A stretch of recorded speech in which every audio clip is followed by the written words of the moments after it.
नमस्कार, आप देख रहे हैं एनबी न्यूज और मैं हूं आपके साथ योगेश पांडे। महाराष्ट्र की राजनीति में हनुमान चालीसा को लेकर जमकर घमासान मचा हुआ है। इस बीच बीजेपी नेता किरीट सोमैया ने ट्वीट करके मुंबई पुलिस पर गंभीर आरोप लगाए हैं। उन्होंने ट्वीट कर लिखा है कि खार पीएस में फर्जी प्राथमिकी के खिलाफ शिकायत दर्ज कराऊंगा। मुंबई पुलिस ने 23 अप्रैल को मेरे खिलाफ मारपीट के फर्जी एफआईआर दर्ज की है। बता दें कि बीते 23 अप्रैल को किरीट सोमैया मुंबई में खार पुलिस थाने से लौट रहे थे और तब उनकी एसयूवी पर शिवसेना कार्यकर्ताओं ने जूते और पानी की बोतलें फेंकी। सोमैया ने निर्दलीय सांसद नवनीत राणा और उनके विधायक पति रवि राणा से मिलने पुलिस थाने गए थे। बता दें कि बीजेपी के वरिष्ठ नेता और पूर्व सांसद किरीट सोमैया पर शिवसैनिकों की ओर से हुए हमले के बाद महाराष्ट्र बीजेपी के अन्य नेताओं के साथ दिल्ली में केंद्रीय गृह सचिव अजय भल्ला से शिवसेना की शिकायत करने के लिए पहुंचे थे और यहां उन्होंने कहा था कि मुख्यमंत्री महाराष्ट्र में टेरर पैदा करने की कोशिश कर रहे हैं। वे पुलिस का माफिया की तरह इस्तेमाल कर रहे हैं, जिसमें मुंबई पुलिस कमिश्नर संजय पांडे भी शामिल हैं। सोमैया ने कहा कि उन्हें मेरे ऊपर फर्जी एफआईआर दर्ज की है। सोमैया का कहना है कि मेरी गाड़ी और मुझ पर हमला कर मेरी हत्या की कोशिश की गई। बता दें कि बीजेपी नेता किरीट सोमैया पर हमले के मामले में मुंबई पुलिस ने अब तक 4 लोगों को गिरफ्तार भी कर लिया है। मुंबई के पूर्व मेयर विश्वनाथ महादेवेश्वर ने मुंबई पुलिस ने बीजेपी नेता किरीट सोमैया पर हमले के मामले में गिरफ्तार किया है और 23 अप्रैल को खार थाने के बाहर बीजेपी नेता पर शिव सैनिकों ने पथराव किया था। इस घटना की जानकारी किरीट सोमैया ने खुद ट्वीट कर दी थी और उन्होंने शिवसेना कार्यकर्ताओं पर हमले का आरोप लगाया था। इस मामले की शिकायत उन्होंने बांद्रा पुलिस से की थी। वहीं दूसरी तरफ हनुमान चालीसा को लेकर उठे विवाद के बीच सीएम उद्धव ठाकरे बेहद आक्रामक होते दिख रहे हैं। उन्होंने बीजेपी को सीधे लफ्जों में चेतावनी देते हुए कहा कि दादागिरी मत करिएगा। ऐसा करने की कोशिश भी की तो हमें पता है कि इसे कैसे ध्वस्त करना है। शिवसेना को उकसाइए मत, वरना बहुत महंगा पड़ जाएगा। उद्धव ने कहा कि लगातार ये कहा जा रहा है कि हमने हिंदुत्व को छोड़ दिया है। ये क्या कोई धोती या और कोई चीज है जिसे छोड़ा जा सकता है? हमारा हिंदुत्व गदाधारी है, जैसे हनुमान जी की गदा होती है ठीक वैसे ही। उनका कहना था कि अगर किसी को हनुमान चालीसा का पाठ करना है तो मुझे कॉल करिए, मेरे घर पर आइए, लेकिन हमें गुस्सा मत दिलाएं। दरअसल अमरावती के सांसद नवनीत राणा और उनके पति रवि राणा को अरेस्ट करने के बाद बीजेपी इस मामले को गर्म रखने की कोशिश कर रही है और जानकारों का कहना है कि सीएम उद्धव के जो तेवर तीखे हुए हैं उनकी वजह बीजेपी की राजनीति है। वो समझ रहे हैं कि बीजेपी उन्हें छद्म हिंदू साबित करने की तुली हुई है, जबकि शिवसेना की राजनीति की धुरी ही धर्म है।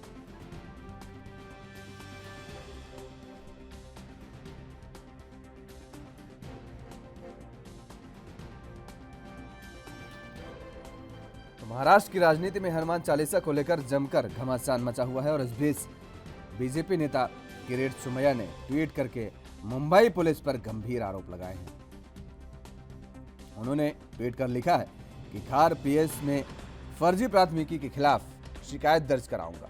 मुंबई पुलिस ने 23 अप्रैल को मेरे खिलाफ मारपीट की फर्जी एफआईआर दर्ज की है और बता दें कि 23 अप्रैल को किरीट सोमैया मुंबई में खार पुलिस थाने से लौट रहे थे और तभी उनकी एसयूवी पर शिवसेना कार्यकर्ताओं ने जूते और पानी की बोतलें फेंकी थी। सोमैया निर्दलीय सांसद नवनीत राणा और उनके विधायक पति रवि राणा से मिलने पुलिस थाने गए थे। बता दें कि बीजेपी के वरिष्ठ नेता और पूर्व सांसद किरीट सोमैया पर शिवसैनिकों की ओर से हुए हमले के बाद वे महाराष्ट्र बीजेपी के अन्य नेताओं के साथ दिल्ली में केंद्रीय गृह सचिव अजय भल्ला से शिवसेना की शिकायत करने के लिए भी पहुंचे थे और यहां उन्होंने कहा था कि मुख्यमंत्री महाराष्ट्र में टेरर पैदा करने की कोशिश कर रहे हैं। वो पुलिस का माफिया की तरह इस्तेमाल कर रहे हैं और जिसमें मुंबई पुलिस कमिश्नर संजय पांडे भी शामिल हैं। सोमैया ने कहा कि उन्होंने मेरे ऊपर फर्जी एफआईआर दर्ज की है। सोमैया का यह भी कहना है कि मेरी गाड़ी और मुझ पर हमला कर मेरी हत्या की कोशिश की गई। बता दें कि बीजेपी नेता किरीट सोमैया पर हमले के मामले में मुंबई पुलिस ने अब तक 4 लोगों को गिरफ्तार कर लिया है। मुंबई के पूर्व मेयर विश्वनाथ महादेवेश्वर को मुंबई पुलिस ने बीजेपी नेता किरीट सोमैया पर हमले के मामले में गिरफ्तार किया है। 23 अप्रैल को खार थाने के बाहर बीजेपी नेता और शिवसैनिकों ने पथराव किया था। इस घटना की जानकारी किरीट सोमैया ने खुद ट्वीट कर दी है और उन्होंने शिवसेना कार्यकर्ताओं पर हमले का भी आरोप लगाया था। इस मामले की शिकायत उन्होंने बांद्रा पुलिस से भी की थी। वहीं दूसरी तरफ हनुमान चालीसा को लेकर उठे विवाद के बीच सीएम उद्धव ठाकरे बेहद आक्रामक होते दिख रहे हैं। उन्होंने बीजेपी को सीधे लफ्जों में चेतावनी देते हुए कहा कि दादागिरी मत करिएगा, ऐसा करने की कोशिश भी मत करिएगा। ऐसा कोशिश भी की तो हमें पता है कि इसे कैसे ध्वस्त करना है। शिवसेना को उकसाइए मत, वरना बहुत महंगा पड़ जाएगा। उद्धव ने कहा कि लगातार ये कहा जा रहा है कि हमने हिंदुत्व को छोड़ दिया है। ये कोई धोती या कोई चीज़ है जिसे छोड़ा जा सकता है? हमारा हिंदुत्व गदाधारी है। जैसे हनुमान जी की गदा होती है वैसे ही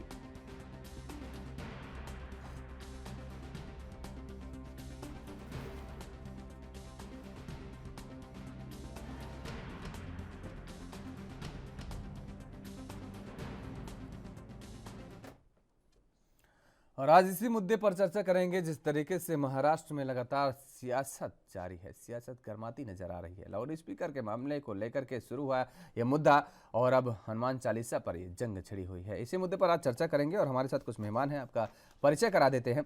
सुरेंद्र सिंह हैं, बीजेपी के नेता हैं। सुरेंद्र सिंह जी, आपका बहुत बहुत स्वागत है। विवेक मिश्रा जी हैं, एएचपी के नेता हैं। विवेक मिश्रा जी, आपका भी बहुत बहुत स्वागत है।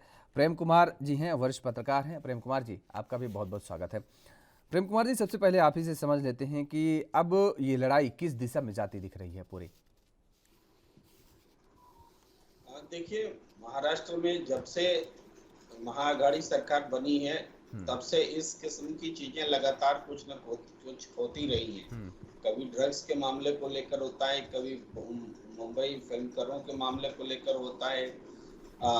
आज जो मसला है हनुमान चालीसा को लेकर के बात उठी, लेकिन उसके बाद देखा ये जा रहा है कि केंद्र सरकार, देखिए उनका रवैया भी जो है केंद्र सरकार का होता क्या है कि अगर पश्चिम बंगाल में कोई विरोध करे तो उनको सुरक्षा देने पहुंच जाती है, महाराष्ट्र में विरोध करे तो उनको वाई कैटेगरी की सुरक्षा लेकर पहुंच जाती है।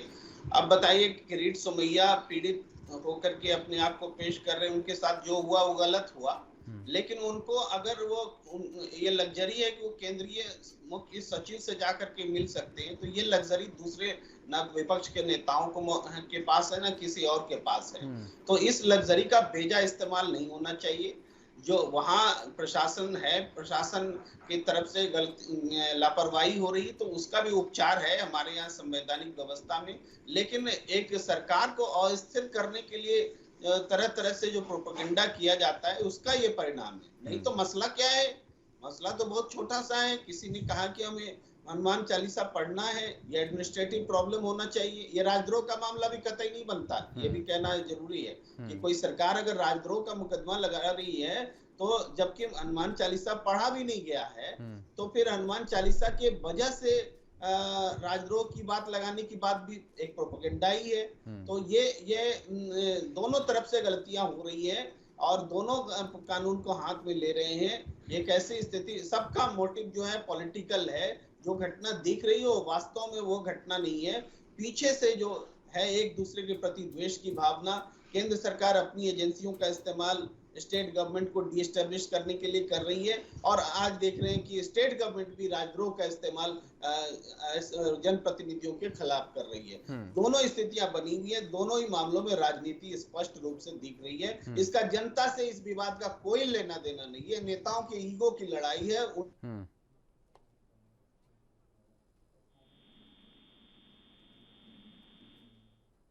ठीक बात। चलिए सुरेंद्र जी,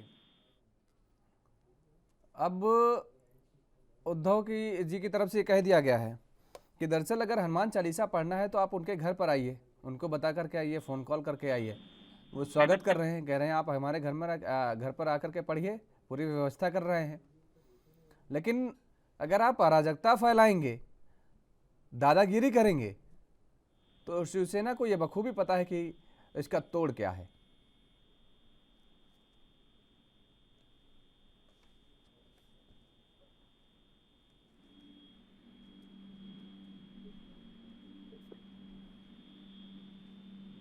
हेलो जी सुरेंद्र जी बोलिए। आवाज मिल रहा है? जी बोलिए बोलिए सुरेंद्र जी, आप बोलिए। देखिए, दादागिरी कौन कर रहा है ये तो पूरा देश को मालूम हो गया है। जिस प्रकार से रवि राणा जी के ऊपर अत्याचार किया गया, इसने तो सिर्फ इतना कहा कि हम हनुमान चालीसा जो है आके पढ़ेंगे, और वो घर से बाहर भी नहीं निकले। उसके बावजूद भी आप उसके घर से उठा लेते हैं। उसके बाद फिर रात भर जो है थाना में आप रखते हैं। उसके बाद फिर आप उनके ऊपर जो है राष्ट्रद्रोह का FIR दर्ज करवा देते हैं, सिर्फ इतना कहने पे कि हनुमान चालीसा मुझे पढ़ना है, और आप देशद्रोह का आरोप लगा देते हैं आप।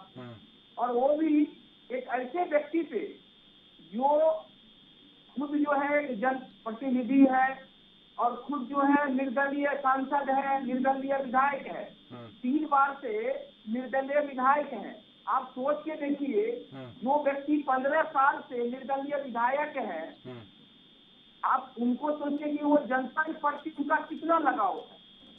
आप वो ऐसे व्यक्ति को सीधा आप उठा के क्या कहते हैं, जेल के हवाले कर देते हैं। आप तो गुंडागर्दी तो शिवसेना वाले कर रहे हैं। जिस हिंदू की बात शिवसेना के राष्ट्रीय अध्यक्ष कर रहे हैं, क्या वो शिवसेना अब रहा? आज से कुछ साल पहले वाली जो शिवसेना थी वो अब है क्या?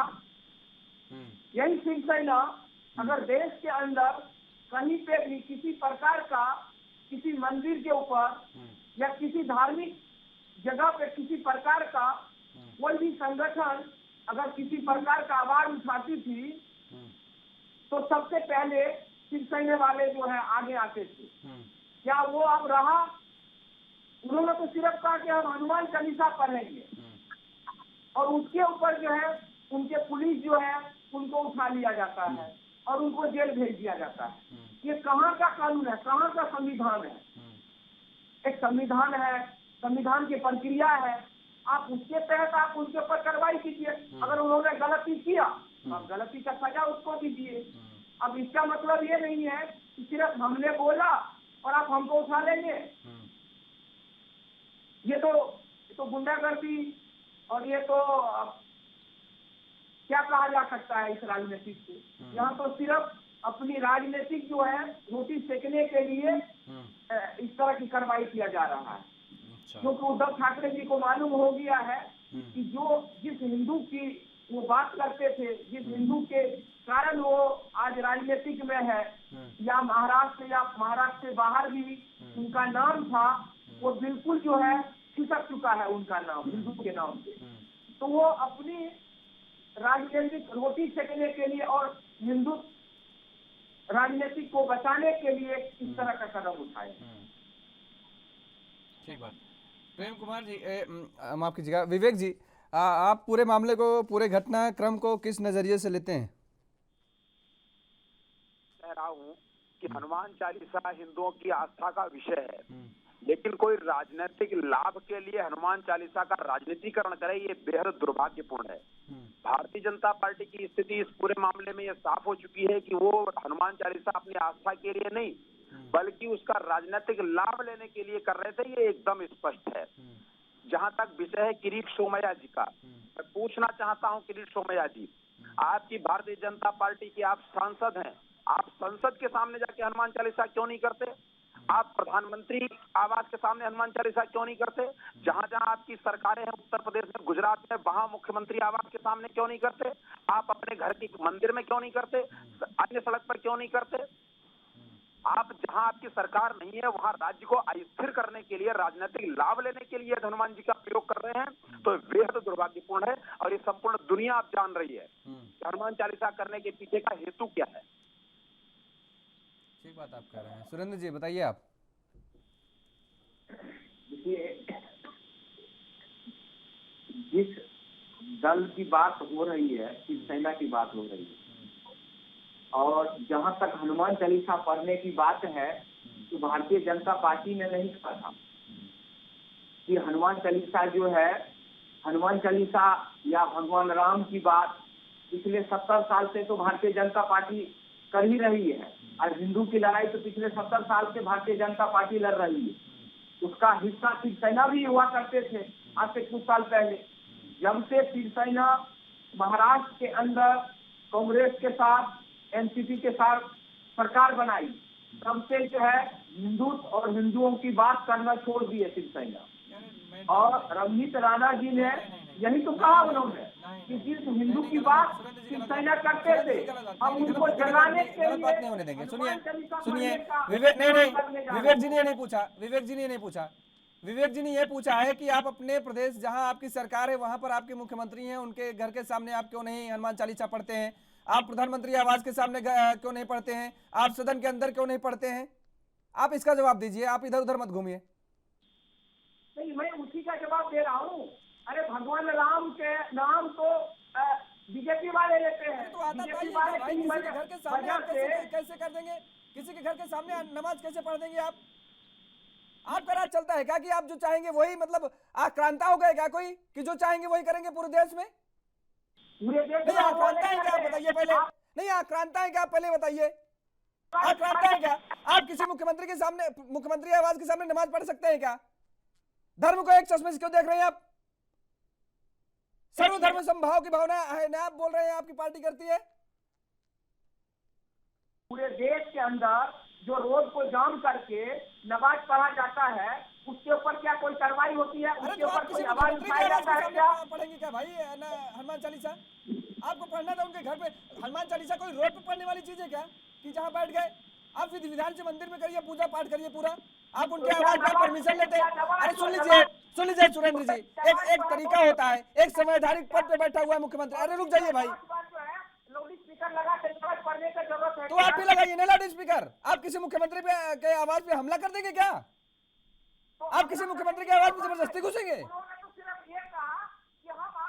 अरे क्यों पढ़ेंगे भाई, क्यों कहा क्यों पढ़ेंगे? वो अडिग थे, सुन लीजिए सुरेंद्र जी, वो राणा दंपति अडिग थे कि हम घर जाएंगे उनके घर के सामने पढ़ेंगे। क्यों पढ़ेंगे भाई? मुख्यमंत्री की कोई गरिमा है कि आपने खेल मजाक हवा बना लिया है? देखिए योगेश जी, रवनीत राणा जी ने सिर्फ इतना कहा कि हम उद्धव ठाकरे जी के घर के बाहर हनुमान चालीसा पढ़ने इसलिए रुक जाइए सुरेंद्र जी, रुक जाइए पहले एक सेकंड। सुरेंद्र जी रुक जाइए। संजय राउत ने इस पूरे मामले को लेकर के क्या कुछ कहा है पहले वो आपको सुनवाते हैं, उसके बाद चर्चा को आगे बढ़ाएंगे। कल देवेंद्र फडणवीस ने कहा था कि हनुमान चालीसा जो भी पढ़ने वालों के ऊपर अगर देशद्रोह का गुनाह होता है तो हमारे हनुमान चालीसा, देखिए देवेंद्र फडणवीस लोगों को गुमराह कर रहे हैं। हनुमान चालीसा पढ़ने के लिए किसी के ऊपर देशद्रोह का गुनाह नहीं दाखिल हुआ है, समझ लीजिए। वो वकील है, वो लॉयर है। कल मुंबई हाईकोर्ट ने भी उस बारे में अपना मत जो व्यक्त किया है, वो पूरा जजमेंट फडणवीस साहब ने पढ़ना चाहिए। हम भी कहेंगे कि हनुमान चालीसा जरूर पढ़िए। आपका मन अशांत है तो आप अपने अपने घर में मंदिर में जाकर पढ़िए। दूसरे के घर में घुसकर अगर आप माहौल खराब करोगे हनुमान चालीसा के नाम पर तो आपके ऊपर गुनाह दाखिल होगा। सुरेंद्र जी का रुख करेंगे। सुरेंद्र जी, आपने सुना ना कि माहौल अगर आप खराब करेंगे तो भाई आपके ऊपर कार्रवाई होना लाजमी है। और जहां अगर आप देशद्रोह का मामला का जो जिक्र कर रहे हैं कि दरअसल ये देशद्रोह पहली बार ठीक है महाराष्ट्र सरकार ने जो लगाया वो ठीक है, गलत लगाया है, लेकिन क्या महाराष्ट्र सरकार ने ऐसा किया? क्या गुजरात में नहीं हुआ क्या? आपने देखा नहीं क्या? हार्दिक पटेल के ऊपर नहीं लगा क्या 2015 में? क्या था? पाटीदार आरक्षण की मांग कर रहे थे, वो पाटीदार समुदाय को लेकर के आंदोलन कर रहे थे। आपने उनके ऊपर नहीं लगवाया क्या देशद्रोह का मामला? देखिए, आप जहां तक संजय रावत जी ने अभी कहा, तुष्टीकरण की राजनीति तो खुद ये लोग करते हैं। हनुमान चालीसा पढ़ने का जो बात आया या लाउड स्पीकर की जो बात आई, ये तो उनके ही खुद भाई ने, उनके चचेरा भाई ने ही खुद ऐलान किया कि अगर पूरे महाराष्ट्र के अंदर अगर 3 मई तक अगर मस्जिद के ऊपर से अगर लाउड स्पीकर नहीं हटेगा तो हम पूरे महाराष्ट्र में जो है मंदिरों के ऊपर से लाउड स्पीकर लगवाएंगे। वो मंदिर के ऊपर कहे हैं संजय, सुरेंद्र जी सुन लीजिए, मंदिर के ऊपर और मुख्यमंत्री के आवास के ऊपर। बहुत फर्क होता है। हमने जो पूछा वो बताइए आप। अच्छा एक सेकंड रुक जाइए। एनसीपी के नेता ने एक मांग की है, एक पत्र लिखा है गृह मंत्रालय को। एनसीपी के नेता ने पत्र लिखा है गृह मंत्रालय को कि वो पीएम आवास के बाहर हनुमान चालीसा का पाठ करना चाह रहे हैं। इजाजत मिलेगी? अगर उत्तर प्रदेश में इसी तरह कोई कह दे, सुन लो, अगर उत्तर प्रदेश में कोई कह दे इस तरह कि हम योगी आदित्यनाथ के आवास के बाहर, मुख्यमंत्री आवास के बाहर नमाज पढ़ना चाह रहे हैं, इजाजत मिलेगी? अरे बिल्कुल मिलेगी, क्यों नहीं मिलेगी? सिस्टम से आप लाइए ना। आपको जानकारी नहीं है, सिस्टम आपको जानकारी नहीं है। अरे तो सिस्टम चाहिए ना, आप गृह मंत्रालय को पत्र लिखते हैं। आप रुक जाइए सुरेंद्र जी, आप सिस्टम से आने की बात कर रहे हैं, आप भी गृह मंत्रालय से इजाजत ले लेते, परमिशन ले लेते, मुख्यमंत्री आवास से परमिशन ले लेते कि साहब हम आपके घर के बाहर धरना देना चाह रहे हैं, हम हनुमान चालीसा पढ़ना चाह रहे हैं, सुंदरकांड का पाठ करना चाह रहे हैं, हमें परमिशन दीजिए। सिस्टम चाहिए ना। तो उन्होंने, रवि राणा ने तो यही तो कहा कि हम हनुमान चालीसा पढ़ना चाह रहा हूँ, और उससे 2 दिन पहले आप उनको उठा लिए। गलत बात, आपको जानकारी नहीं, रुक जाइए, आपको जानकारी नहीं है, आपको जानकारी का अभाव है सुरेंद्र जी। प्रेम कुमार जी से पूछ लेते हैं क्या है। अरे सुन लीजिए, अरे मैं नहीं बताऊंगा भाई, मैं नहीं बताऊंगा, प्रेम कुमार जी से पूछ लेते हैं। पहले तो आप पूरी जानकारी लेकर के बैठा करिए, प्रेम कुमार जी से पूछ लेते हैं, अभी सुन लीजिएगा। प्रेम कुमार जी, क्या ऐसा हुआ क्या राणा दंपति ने वास्तव में परमिशन लेने की कोशिश की क्या, या फिर खुलेआम पर यह ऐलान कर दिया कि हम वहां पर जाएंगे मुख्यमंत्री आवास के बाहर और वहां पर हनुमान चालीसा का पाठ करेंगे? ये पूरा मसला ही इसलिए पैदा हुआ क्योंकि एक ऐसा ऐलान किया गया जिससे कि कानून व्यवस्था की स्थिति पैदा हुई। अगर ड्यू प्रोसेस में कुछ होता तो दो ही बातें होती, या तो परमिशन नहीं दी जाती या फिर परमिशन दी जाती, तो ज्यादा चांसेस है कि परमिशन नहीं दी जाती है ऐसे अपील पर। तो इस अपील का मकसद ही दरअसल राजनीतिक था। और सुरेंद्र जी तो बहुत सारी तथ्यात्मक बातें ऐसी कह रहे हैं कि 70 साल से ये हिंदुओं की हिफाजत के लिए बोल रहे हैं। भारतीय जनता पार्टी का जन्म हुए 38 साल नहीं हुआ, लेकिन ये 70 साल से हिंदुओं के लिए बोल रहे हैं। और ये बोल रहे हैं हनुमान चालीसा, बीजेपी नहीं थी तो हिंदू नहीं थे क्या? बीजेपी नहीं थी तो हनुमान चालीसा का पाठ नहीं होता था क्या? क्या हिंदुस्तान इस तरह से ठेकेदारी ले लेना सारे हिंदुओं की, यही तो आज की राजनीति की जो दुर्दशा है उसकी वजह है। हनुमान चालीसा, हनुमान भगवान के नाम पर सारी राजनीतिक पार्टी अगर राजनीति करने लगे तो ये धर्म तो दुर्दशा की ओर जा रहा है। भाई हनुमान जी की जरूरत क्यों पड़ रही है राजनीति करने के लिए आपको? और हनुमान यहाँ पर पूरे देश में कभी पूजा उपासना पद्धति पर चाहे किसी भी धर्म का हो, कभी कोई रोक रहा है क्या हिंदुस्तान में? नहीं रहा है। हिंदू सहिष्णु रहे हैं, लेकिन आज असहिष्णु बनाया जा रहा है। आज पूजा पद्धति को, उसकी उपासना पद्धति को राजनीति में इस्तेमाल किया जा रहा है। ये पूरी तरीके से ये गलत हो रहा है और एक नाहक विवाद पैदा किया जा रहा है सिर्फ इसलिए कि ये 80-20 की सियासत को बढ़ाया जा सके।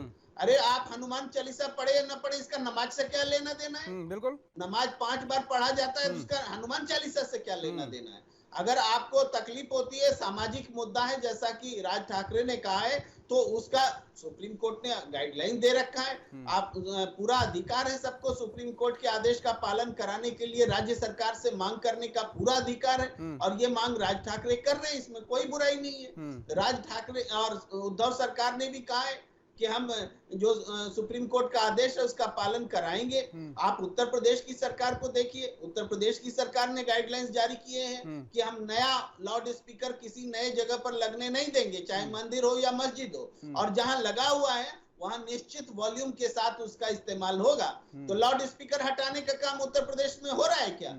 बल्कि लगाए रहने का आदेश हो गया है। बिल्कुल, जो लाउड स्पीकर लगे हुए हैं वो लगे रहेंगे, ये आदेश उत्तर प्रदेश में हुआ है। तो महाराष्ट्र में आप क्यों मांग करेंगे कि लाउड स्पीकर हटा लीजिए?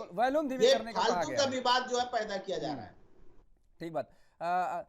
आएंगे आपके पास विवेक जी, लेकिन एक छोटा सा कमेंट ले लेते हैं सुरेंद्र जी से। सुरेंद्र जी, ये जितना विवाद चल रहा है ना, अभी प्रेम कुमार जी ने बताया, देखिए आपको, कि केवल और केवल सियासी रोटी सेकने के लिए ये सब किया जा रहा है। दरअसल उनका मकसद हनुमान चालीसा पढ़ना नहीं था। उन्हें तो ये नहीं मालूम होगा कि हनुमान जी का जन्म कहाँ हुआ था। हनुमान जयंती मनाते हैं ना आप, हनुमान जयंती आप मनाते हैं, आप हनुमान जी के बहुत बड़े भक्त हैं ना, आपको पता होगा शायद कि हनुमान जी का जन्म कहाँ हुआ था। आपको पता है कहां, किस प्रदेश में, किस जिले में हुआ सुरेंद्र जी? सुरेंद्र जी से जी देखिए, प्रेम जी ने अभी कहा कि सुरेंद्र जी, नहीं सुरेंद्र जी, सुरेंद्र जी सुन लीजिए जो मैंने पूछा। योगेश जी, पहली बात आप सुन लीजिए मेरी सुन लीजिए बात। अभी प्रेम जी ने कहा कि उत्तर प्रदेश के अंदर जो है वहाँ एक गाइडलाइन जारी हुई है। ये बिल्कुल सच है कि जो भी स्पीकर, चाहे वो मस्जिद के ऊपर हो या मंदिर के ऊपर हो, वो लगा हुआ है वो उतनी ही आवाज में बजे जितनी उनकी जरूरत है। तो इसी प्रक्रिया को तो महाराष्ट्र में भी इसी प्रक्रिया को लागू किया जाना चाहिए। ठीक है, हम मान गए, हम इस बात को मान गए, ठीक है, हम सहमत हैं। महाराष्ट्र में भी जहाँ की मस्जिद है, हम सहमत हैं। हम आप हिंदू ध्वजावाहक सुन लीजिए सुरेंद्र जी, हम सहमत है भाई, आपकी बात आ गई, पहले आपकी बात आ गई, समझ गए। अब सुन लीजिए ना, सुन लीजिए, सवाल आपसे ये है क्योंकि आप हिंदू के जो ठेकेदार बनते हैं ना हिंदू धर्म के, उन लोगों से हम इसीलिए केवल आप बता रहे हैं 70 साल से बीजेपी पैदा भी नहीं हुई थी। प्रेम कुमार जी ने खुद ने कहा, मैंने कहा नहीं, इसलिए मैंने नहीं कहा आपको। सुन लीजिए पूरी बात सुन लीजिए, आराम से ध्यान रखिए। हनुमान जी का जन्म किस प्रदेश में हुआ है आपको मालूम है? आप कर्नाटक के अंदर हुआ। कहां पर? कर्नाटक के अंदर। कर्नाटक। प्रेम कुमार जी आप बताइए जरा किस प्रदेश में हुआ है? देखिए, हनुमान जी का जन्म झारखंड के गुमला जिले में हुआ था और अंजन नाम की एक जगह है, छोटा सा गांव है, वहां पर हनुमान जी का जन्म हुआ। हनुमान जयंती मनाई जाती है ना। आप बहुत बड़े हिंदू वाहक हैं, आप ध्वजा, हिंदू के ध्वजा को उठा करके चल रहे हैं, आपको हनुमान जी का हाँ नहीं पता है? आप बता रहे हैं कि हम हनुमान जी के बहुत बड़े भक्त हैं। आप वास्तव में केवल और केवल सियासी रोटियां आप नहीं, सारे राजनीतिक दल जो हैं, सारे राजनीतिक दल, आपका मतलब राजनीतिक दलों से है, ये सारे राजनीतिक दल केवल और केवल धर्म के नाम पर, जाति के नाम पर, संप्रदाय के नाम पर केवल और केवल सियासी रोटियां सेकने का काम करते हैं सुरेंद्र जी। वो चाहे कांग्रेस हो, चाहे शिवसेना हो, चाहे भारतीय जनता पार्टी हो, सभी सारे राजनीतिक दल कहां से किस वोट बैंक को खींचना है अपनी तरफ, इनका टारगेट वहां पर होता है, इनकी नजर वहां पर होती है। और अगर विवेक जी, क्या हम गलत कह रहे हैं?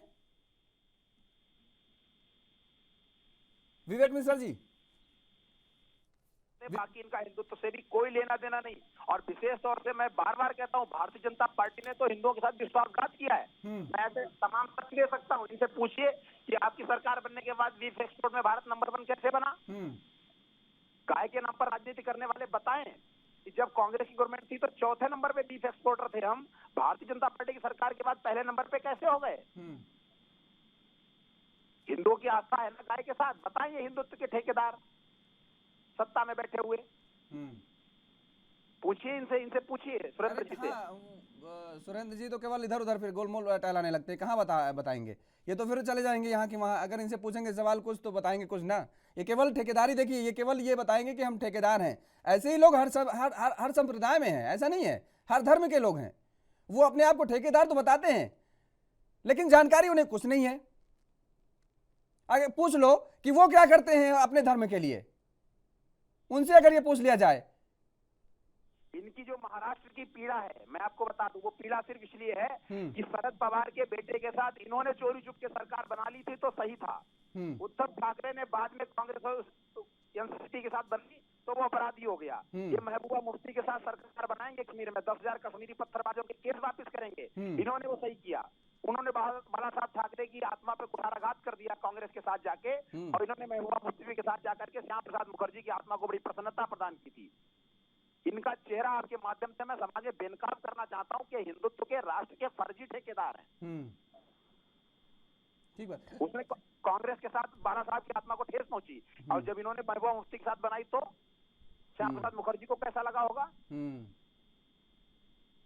नहीं, ये जो करते हैं वो सब अच्छा होता है, बाकी राजनीतिक दल जो करते हैं वो सब बुरा हो जाता है। हिंदुओं की पीठ में, मैंने पहली डिबेट में भी कहा था, हिंदुओं की पीठ में खंजर मारने का काम ये लोग कर रहे हैं। प्रेम कुमार जी, ये क्या तो गाय के नाम पर अराजकता फैलाएंगे और सत्ता में होंगे तो बीफ एक्सपोर्ट में भारत को नंबर 1 बनाएंगे। प्रेम कुमार जी, ये पूरी जो सियासी जो घटनाक्रम अगर देखने को मिल रहा है, क्या ये वास्तव में है कि जिस तरीके से विवेक जी कह रहे हैं कि दरअसल महाराष्ट्र में सत्ता पर काबिज होना, एन केन प्रकारेन किसी भी तरीके से किसी भी हद तक जाना पड़े, उसके लिए हम तैयार हैं, लेकिन महाराष्ट्र हमारे हाथों से छूटना नहीं चाहिए आने वाले समय में? क्या वास्तव में भारतीय जनता पार्टी की यही एक पूरा भारतीय जनता पार्टी का लक्ष्य है?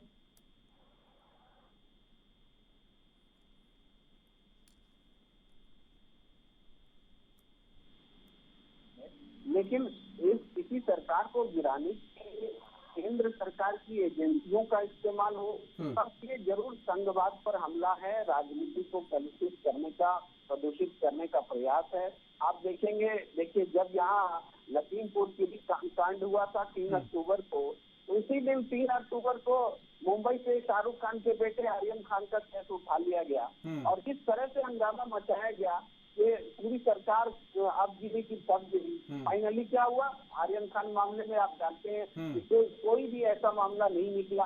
तो पूरी उस समय पूरी मीडिया, पूरी सरकार, केंद्रीय एजेंसियां, सबका एकमात्र काम हो गया था कि आर्यन खान के मसले को लेकर के किसी तरीके से महाराष्ट्र की सरकार को गिराना, हिलाना, डुलाना। इससे पहले आप जो सुसाइड केस हुआ था सुशांत सिंह का, उस मामले में भी आपने देखा, उस मामले में भी आज तक कुछ हासिल नहीं हुआ। लेकिन उस दौरान किया क्या हमारी केंद्रीय एजेंसियों ने, वो देखने की जरूरत। लगातार, अरे ऐसी कोई राजनीति होती है? सीबीआई, ईडी, केंद्र सरकार की तमाम एजेंसियां, सबको आप लगा दीजिए इस काम में।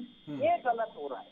केंद्रीय एजेंसियों का दुरुपयोग होना आज तक कहीं क्या हिंदुस्तान में भ्रष्टाचार में बीजेपी के एक भी नेता शामिल नहीं है।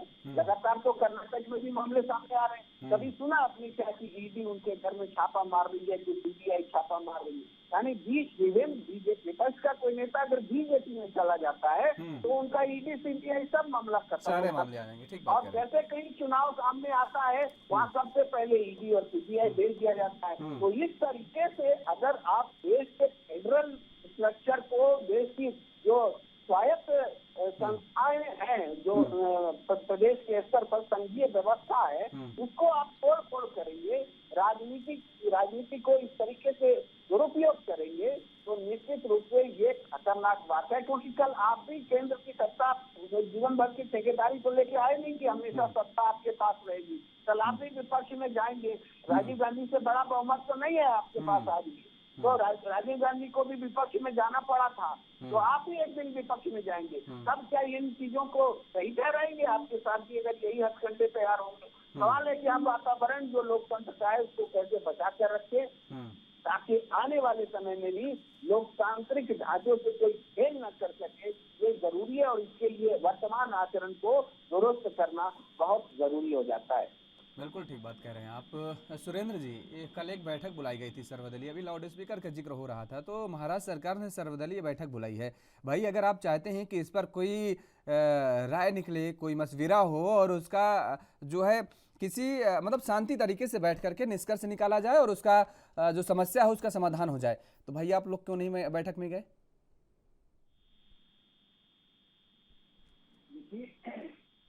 बैठक में जब निमंत्रण मिला ही नहीं तो बैठक में जाने का क्या फायदा था? जब हमारी बात को वहाँ सुना ही नहीं जाता, उस बैठक में जाने का क्या फायदा था? ये तो आप बताइए। मतलब आप अंतर्यामी कि आपकी बात नहीं सुनी जाती। सर्वदलीय बैठक सभी दलों को बुलाया गया है, आप कह रहे हैं निमंत्रण, क्या आपके लिए अलग से कुछ इन्विटेशन अलग अलग नेताओं के लिए भेजा जाता? नहीं, हमारी बात वहाँ सुनी नहीं जाती, क्योंकि महाराष्ट्र सरकार को तो जो अपनी मनमानी है, जो उनको अपना करना है वही करना है। आप अंतर्यामी हो गए कि आपकी बात नहीं सुनी जाती है? कैसे पता कि आपकी बात नहीं सुनी जाती? अरे नहीं सुनी जाती तो वो मीडिया के सामने आती, उस बात को फिर हम रखते, उस पर चर्चा की जाती। अगर नहीं सुनी जाती तब तो वो महाराष्ट्र सरकार का लूप पॉइंट होता, लेकिन आप गए ही नहीं और ये कह रहे हैं कि सुनी ही नहीं जाएगी। ये मतलब ये कहाँ से गजब का ये कहाँ से लेके आते हैं सब? कहाँ से लेके नहीं आते हैं? हमारे आदरणीय पूर्व सीएम साहब ने कल प्रेस कॉन्फ्रेंस करके पूरी जानकारी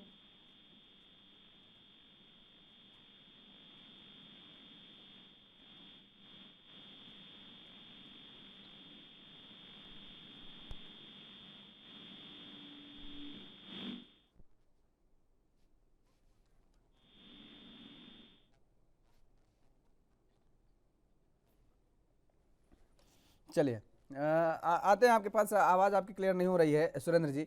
विवेक जी, देखिए सुरेंद्र जी कह रहे हैं दरअसल कल की जो बैठक बुलाई गई थी उसमें अगर हम जाते तो हमारी सुनी ही नहीं जाती। ये तो मतलब इनको पहले से पता था कि हम जाएंगे तो महाराष्ट्र सरकार हमारी बातों को कोई तवज्जो ही नहीं देगी, सर्वदलीय बैठक का कोई मतलब ही नहीं।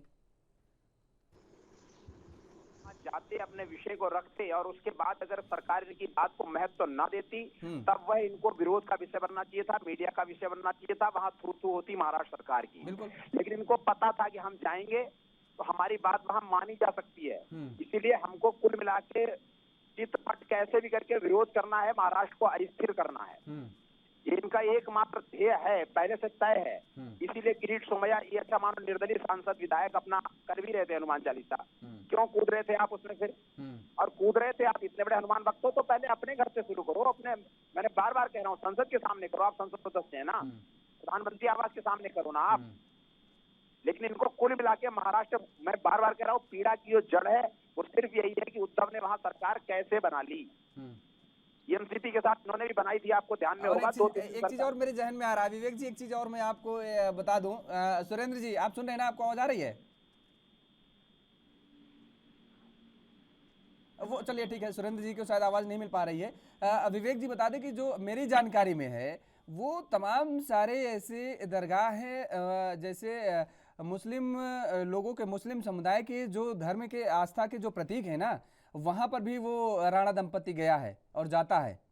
मुझे जितनी जानकारी है, ये जो धर्म के ठेकेदार बने हुए हैं ये कह रहे हैं कि हम हिंदू ध्वज को उठाएंगे और आगे ले जाएंगे, क्योंकि इनको एक विशेष समुदाय को लेकर के अगर चर्चा कर दीजिए तो ये इनका कहना हो जाता है सीधे तौर पर कि आप उनका सपोर्ट कर रहे हैं, जबकि सपोर्ट का यहाँ कोई बात नहीं, सपोर्ट की कोई बात नहीं होती है। यहाँ बात ये होती है कि उनका धर्म भी उतना ही पवित्र है जितना हमारा धर्म पवित्र है, अन्य धर्म भी उतने ही पवित्र हैं और उनको लेकर के भी उनके प्रति जो आस्थाएं हैं वो सभी की एक जैसी होनी चाहिए, उसमें कोई मतभेद नहीं होना चाहिए, उसमें कोई दुराभाव नहीं होना चाहिए। उसको लेकर के जो ये सवाल खड़े किए जाते हैं कटघरे में कि नहीं हम इस धर्म के ठेकेदार हैं, उसको लेकर के सवाल उठता है जहन में, और उसको लेकर के अगर सवाल उठता है तो हम पूछेंगे, हमारी जिम्मेदारी है, वो चाहे मुस्लिम धर्म हो या फिर हिंदू धर्म हो या फिर कोई अन्य धर्म हो। अगर कोई गलत बात उठेगी तो उस बात को लेकर के हम आवाज उठाएंगे और इन ठेकेदारों से हम सवाल पूछेंगे। विवेक जी, आपने फोटो वायरल होते हुए देखा होगा कि बाजार पर चादर चढ़ाने के लिए राणा दंपत्ति जा रहे हैं। हाँ। वो फोटो आपने सोशल मीडिया पे खूब वायरल है। अब हुआ क्या कि इनको कोई और सहारा नहीं मिला था, डूबते को तिनके का सहारा, इनको ये लगा महाराष्ट्र में हो सकता है राणा दंपत्ति का आधार मान करके ही हमारी नैया कहीं पार हो जाए, तो इसलिए राजनीतिक फायदे के लिए लोग इसमें कूदे हैं। मैं बार बार पुनः कह रहा हूं, लेकिन जिसका कोई जवाब नहीं दे रहा, योगी आदित्यनाथ जी के आवाज के सामने पढ़िए, शिवराज सिंह चौहान के आवाज के सामने पढ़िए, गुजरात के मुख्यमंत्री आवाज के सामने पढ़िए, फिर आप देखिए कि आपकी अपनी सरकारें आपको पढ़ने देती हैं क्या। और जब आपकी सरकार आपको पढ़ने दे उसके बाद आप पढ़िए उद्धव सरकार की के दरवाजे पे। लेकिन ये अपने जहाँ है वहां, फिर मैंने बार बार कह रहा हूँ, इनको मीठा मीठा गप गप करना है, कड़वा कड़वा थू थू करना है, हिंदुओं को मूर्ख बनाना है, उनका वोट लेना है और कैसे भी करके सत्ता में काबिज रहना है, एकमात्र उद्देश्य है। मैंने 15 साल संघ परिवार में काम किया है, 15 साल संघ भाजपा जब सत्ता में नहीं थी उसके लिए खून पसीना बहाया है, लेकिन सत्ता में आने के बाद जिस प्रकार से उन्होंने अपना दोहरा रंग दिखाया हिंदुत्व के प्रति, तब मुझे आज मजबूरन होकर के जिस परिवार में मैंने अपना खून पसीना बहाया उससे सवाल करने पड़ रहे हैं। सुरेंद्र जी,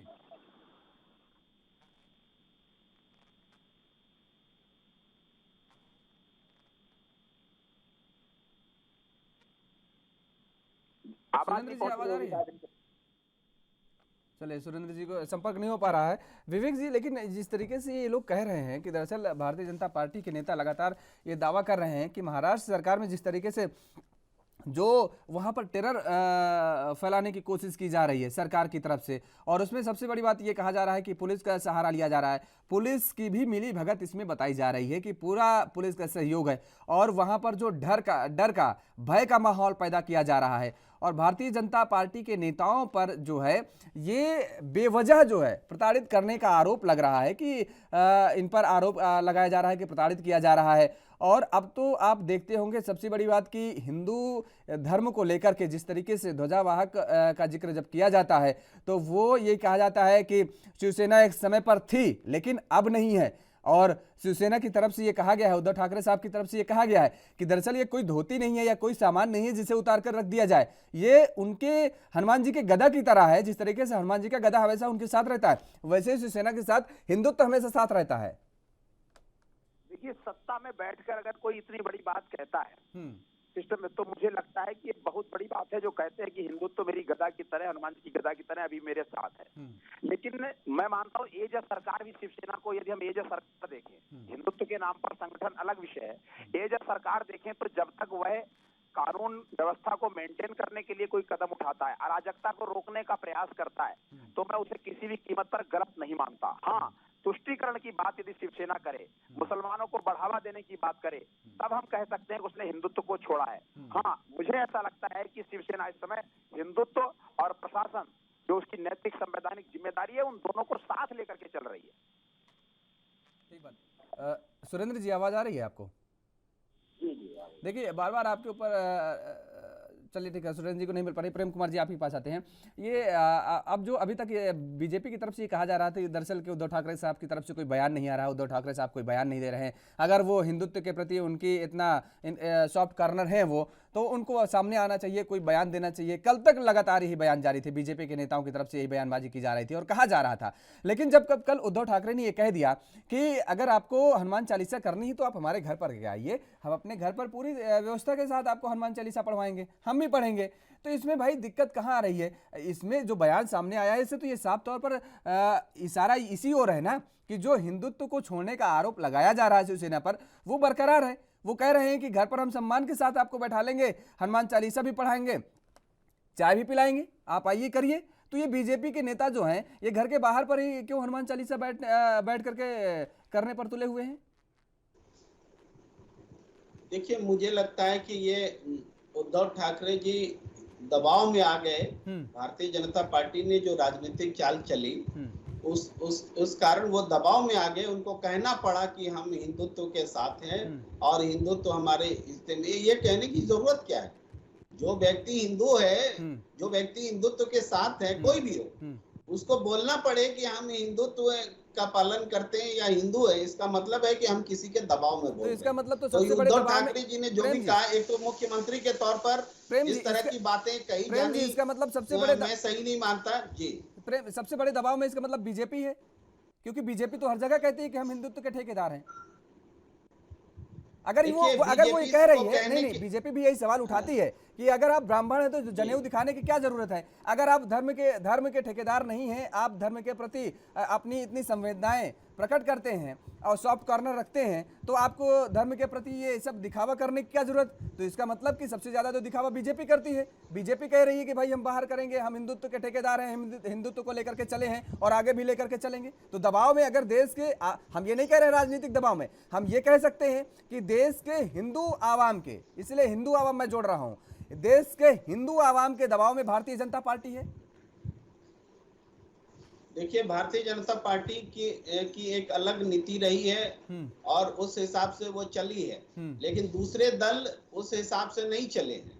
और आज भारतीय जनता पार्टी अगर के कहने की वजह से कोई दूसरी पार्टी वही भाषा बोलने लगे, तो दबाव में दूसरी पार्टी मानी जाएगी ना। बीजेपी से अरे प्रेम जी, बीजेपी से बड़ी तो कट्टर हिंदुत्ववादी तो शिवसेना है। बीजेपी ने तो राम मंदिर का मुद्दा बाद में उठाया, शिवसेना ने तो पहले राम मंदिर का मुद्दा उठा रखी थी ऑलरेडी। तो ऐसे में तो दबाव में तो बीजेपी आई भाई, बीजेपी गिरती हुई नजर आ रही। तब तो शिवसेना से ज्यादा कट्टरवादी हिंदुत्व शिवसेना है बीजेपी से, और बीजेपी से पहले मुद्दा उठाती आई है हमेशा हिंदुत्व का शिवसेना। तो शिवसेना तो अगर ये कह रही है, आप ही ये बात कह रहे हैं कि अगर हम हिंदुत्व हैं और हम पहले से हैं तो हमें कहने की जरूरत पड़ सकती है, लेकिन अगर हम नए नए हुए हैं, नए नए हिंदुत्ववादी बने हैं, तब हमें कहने की जरूरत नहीं पड़ेगी। तब तो शिवसेना तो कहने के तो वो सार्थक कह रही है, तब बात वो सही कह रही है, लाजमी है उसका कहना। गौर से समझिए, महाराष्ट्र की सियासत में भारतीय जनता पार्टी ने जो वातावरण बनाया या नवनीत राणा दंपति ने जो वातावरण बनाया, उसके बाद हिंदुत्व को लेकर के शिवसेना प्रमुख या सरकार प्रमुख उद्धव ठाकरे को एक सफाई देनी पड़ी कि हम हिंदुत्व के पैरोकार हैं। यही दबाव का प्रमाण है। आप कितने बड़े हिंदुत्व के पैरोकार थे या हैं, ये अलग बात है, लेकिन आज आपको बोलना पड़ रहा है कि हम हिंदुत्व के पहरेदार हैं, पैरोकार हैं। इसलिए मैं कह रहा हूं कि ये बीजेपी की सियासत की जीत है कि उद्धव ठाकरे को कहना पड़ा, और ये मानना पड़ेगा। हम तो इसी हिसाब से देखते हैं। अगर वो चुप रह जाते, अगर उनको प्रशासनिक और कानूनी नजरिए से इस मसले को निपटा देते, तो उनको मुख्यमंत्री होकर के वो हिंदुत्व के पैरोकार है बोलने की जरूरत क्या है? अरे आप मुख्यमंत्री हैं, आप सबके लिए।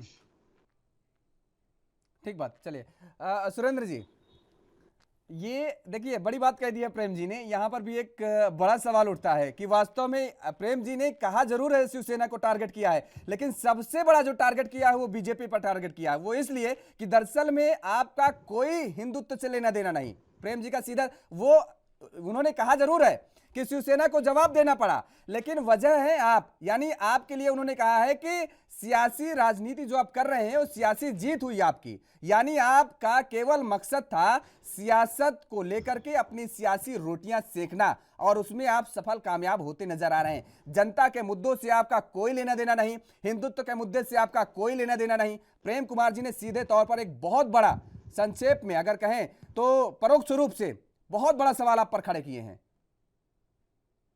देखिए, प्रेम कुमार जी ने कोई सवाल खड़ा नहीं किया है हाँ। कि हिंदू जो है हमारे से दूर हो गए। ये तो उद्धव ठाकरे जी के लिए, खास करके महाराष्ट्र के लिए जो है, जो हिंदुत्व की राजनीति कर रहे थे, उनको लगा कि रवीश राणा जी ने जिस प्रकार से हनुमान चालीसा पढ़ने के नाम पे, या ये कहिए कि उनके घर के बाहर जो है हनुमान चालीसा पढ़ने के लिए उन्होंने जो एक घोषणाएं की, तो उद्धव ठाकरे जी को ये लगा कि जिस हिंदू की राजनीति को मैं कर रहा हूँ, आज महाराष्ट्र से उनकी अस्तित्व खत्म होने वाला था, तो उन्होंने अपने आप को आके अपना सर्टिफिकेट दिखाने का काम किया। और कल तक अभी आप ही सर्टिफिकेट, कल तक आप ही सर्टिफिकेट मांग रहे थे, कल तक आप ही सर्टिफिकेट मांग रहे थे। आपके नेता के बयान हैं, कल भी मेरे साथ चर्चा में बैठे हुए थे, वो कह रहे थे कि उद्धव ठाकरे साहब क्यों नहीं बयान दे रहे भाई। उद्धव ठाकरे साहब अगर हैं तो हिंदुत्व को लेकर के वो बयान दे, वो अपना स्टंट क्लियर करें। नहीं, कल तक अभी आप यही कह रहे थे, और जब उन्होंने कल स्टंट क्लियर कर दिया उसके बाद तो अब आप कह रहे हैं सर्टिफिकेट देने की क्या जरूरत थी। सुनिए, सुमैया साहब के साथ जो घटनाएं हुई, शिवसेना वाले ने जिन्होंने हमला किया, सिर्फ उन्होंने नवनीत राणा जी के पास जाके उनसे मिलने का काम किया, थाना में जाके। उसके बाद जब वो बाहर वहां से निकले, उनके ऊपर जो हमला हुआ, उसके ऊपर जो जिस प्रकार से पत्थर फेंका गया, पानी का बोतल फेंका गया, क्या उद्धव ठाकरे जी या उनके मंत्रालय से या उनकी सरकार के तरफ से किसी ने उनके ऊपर कुछ बोला क्या? उनके ऊपर किसी प्रकार का कोई कार्रवाई करने का कहा गया क्या? नहीं, मेरी जानकारी में 4 लोगों को हिरासत में लिया गया है। नहीं, 4 लोगों को हिरासत में कब लिया गया? जब सुमैया सर मुंबई से दिल्ली आए, दिल्ली आके गृह सचिव को अपना नोटिस दिए, उसके बाद जो गृह राज्य मंत्री से मिले, उसके बाद जो है कार्रवाई किया गया। क्या उससे पहले जिनके ऊपर हमला हुआ, आप उसके ऊपर कोई कार्रवाई नहीं कर रहे हो? जिन्होंने ये कहा कि हम हनुमान चालीसा पढ़ेंगे, आप उनको 2 दिन पहले उठा लेते हो और उनके ऊपर आप कार्रवाई करके आप उनको जेल भेजने का काम करें। उनके लिए आपके पास टाइम है, लेकिन जिसके ऊपर हमला हुआ उसके लिए आपके पास टाइम नहीं है। ये तो दूसरीकरण की राजनीति हुई कि जिनके ऊपर हमला हुआ पहले आप उसका केस देखेंगे, या उसके ऊपर उसके लिए एफआईआर दर्ज करवाएंगे, या जिन्होंने सिर्फ इतना कहा कि हम हनुमान चालीसा पढ़ेंगे, आप पहले उसके ऊपर कार्रवाई करेंगे, उसको अंदर करेंगे, उसके ऊपर देशद्रोह का आरोप लगवाएंगे। ये तो दूसरीकरण की राजनीति खुद कर रहे हैं। और उनको लगा कि हिंदू की बात जो अब रवीश राणा करने लगी है, तो आने वाला काल में हो सकता है कि महाराष्ट्र से जो जिस हिंदू के नाम पे हम सत्ता में आए, हो सकता है कि वो मेरे से खिसक जाए, इसलिए उनको आने का आके और उन्होंने अपना सर्टिफिकेट देने का काम किया। नहीं, ऐसा नहीं है सुरेंद्र जी। चलिए, अच्छा विवेक जी का ले लेते हैं कमेंट। विवेक जी, अभी आपने सुना है, क्या कुछ कहेंगे आप? इस विषय को पूरा दूसरे नजरिए से देखता हूँ। जिस तरीके से राणा दंपत्ति के साथ भारतीय जनता पार्टी खड़ी नजर आ रही है, इसको मैं दो नजरिए से देख रहा हूँ। पहला तो ये पर्दे के पीछे से सेटिंग हुई हो, राणा दंपत्ति आप ऐसे करके एक घोषणा कीजिए और इस विषय में फिर हम आपके साथ कूदेंगे और शिवसेना को घेरेंगे। आने वाले समय में राणा दंपत्ति हो सकता है भाजपा की सदस्यता ले लें। एक विषय, यदि ऐसा सेटिंग नहीं थी तो ये निश्चित था कि राणा दंपत्ति ने स्वप्रेरणा से ये बात कही होगी अपने फायदे के लिए। लेकिन जब भाजपा को लगा कि राणा दंपत्ति और शिवसेना के बीच में किसका हिंदुत्व प्रखर है, ये हिंदुत्व इन दोनों के बीच की गेंद बन जाएगा, तो कैसे भी करके मुझे भी गोल में आना चाहिए और ये हम भी बराबर के हिस्सेदार हिंदुत्व में बने रहे, मेरी भी ठेकेदारी कायम रहे, इसलिए राणा दंपत्ति के समर्थन में ये कूदे। इन दो में से एक विषय तो जरूर है, या पर्दे की पीछे सेटिंग की, या फिर जब इनको लगा मेरा हिंदुत्व छीना जा रहा है तब ये कूद गए। बिल्कुल ठीक बात आपने कही विवेक जी। लेकिन जिस तरीके से अब ये बड़ी बातें कही जा रही हैं, देखिए कि भाई हनुमान चालीसा को लेकर के जो इतना सारा विवाद, ये जो बखेड़ा खड़ा हुआ है, प्रेम जी आपका रुख करेंगे और आपसे ये जानना चाहेंगे। देखिए सवाल विवेक जी से हमने भी ले लिया वो, और सुरेंद्र जी से भी ले लिया, आपसे भी ये जानना चाहेंगे कि क्या वास्तव में जिस मुद्दे को लेकर के ये पूरा बखेड़ा खड़ा हुआ, दरअसल शुरुआती दौर में तो अगर हम जिक्र करें तो लाउड स्पीकर का मामला शुरुआती दौर में आया था और उसके बाद ये सब मामला धीरे धीरे बढ़ता चला गया। तो क्या वास्तव में जो कल एक सर्वदलीय बैठक हुई उसमें भारतीय जनता पार्टी के नेताओं को जाना नहीं चाहिए था क्या? सुनेंगे बात, नहीं सुनेंगे वो बात की बात है, लेकिन जो पहल है सर्वदलीय बैठक का, जो अभिप्राय था वो सार्थक अभिप्राय निकलना चाहिए था या नहीं निकलना चाहिए था, ये आप मतलब आपसे जानना चाहेंगे। देखिए, सर्वदलीय बैठक में सभी दल बैठते हैं तभी जाकर के किसी गंभीर विषय पर मंत्रणा होती है। ये जो मुद्दा है महाराष्ट्र के संदर्भ में देखें तो सर्वदलीय बैठक का मुद्दा है, लेकिन राष्ट्र के संदर्भ में देखें तो सभी मुख्यमंत्रियों की बैठक भी बुलाई जाने की जरूरत है, क्योंकि ये मुद्दा एक प्रदेश का नहीं है, पूरे देश का मुद्दा है। लॉर्ड स्पीकर, सुप्रीम कोर्ट के आदेश का पालन, तो इसके लिए तो सारे मुख्यमंत्रियों को बिठा करके भी बैठक बुलाने की जरूरत है। तो कल क्या प्रधानमंत्री बैठक बुलाएंगे सारे मुख्यमंत्रियों की, तो गैर बीजेपी वाले मुख्यमंत्री उसमें शामिल नहीं होंगे? तो ये कौन सी परंपरा है?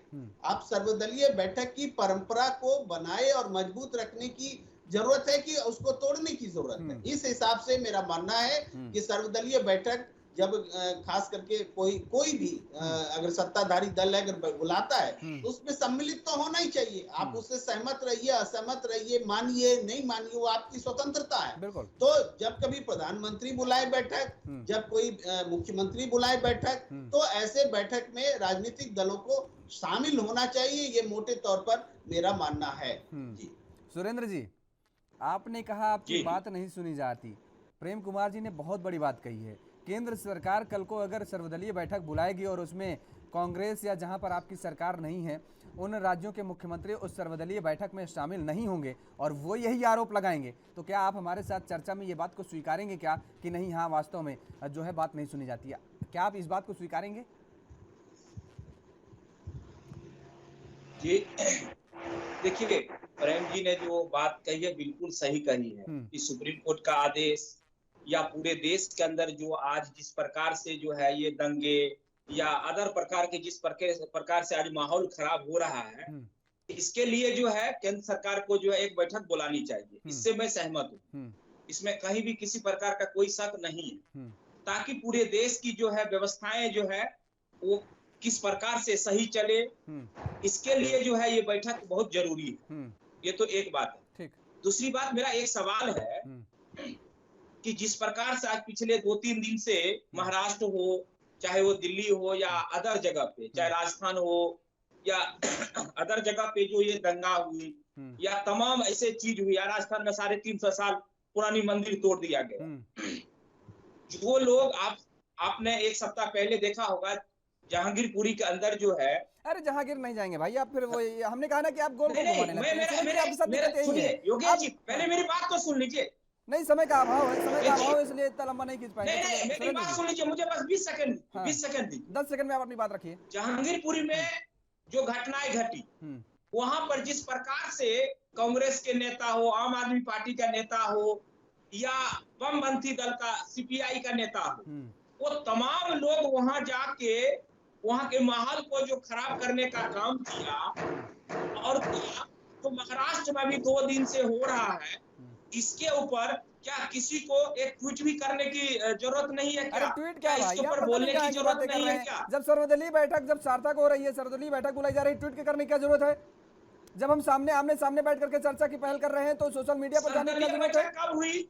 जब वो जेल चलिए ठीक है, तब भी तो आप नहीं शामिल हुए, तब भी तो आप शामिल नहीं हुए। चलिए ठीक है सुरेंद्र जी, तब भी आप शामिल नहीं हुए। फिलहाल इस चर्चा में हमारे साथ जुड़ने के लिए सभी मेहमानों का बहुत बहुत शुक्रिया। तो महाराष्ट्र में जिस तरीके से सियासत गरमाती नजर आ रही है। लाउड स्पीकर मामले से शुरुआत हुई इसकी और हनुमान चालीसा पर जा टिकी है और अभी भी लगातार घमासान जारी है। देखने वाली बात यह होगी कि आखिर ये घमासान आखिर चलता कब तक है और कहां तक जाता है। इस चर्चा में फिलहाल मेरे साथ इतना ही। देश और दुनिया की तमाम खबरों के लिए आप देखते रहिए ANV न्यूज़। नमस्कार।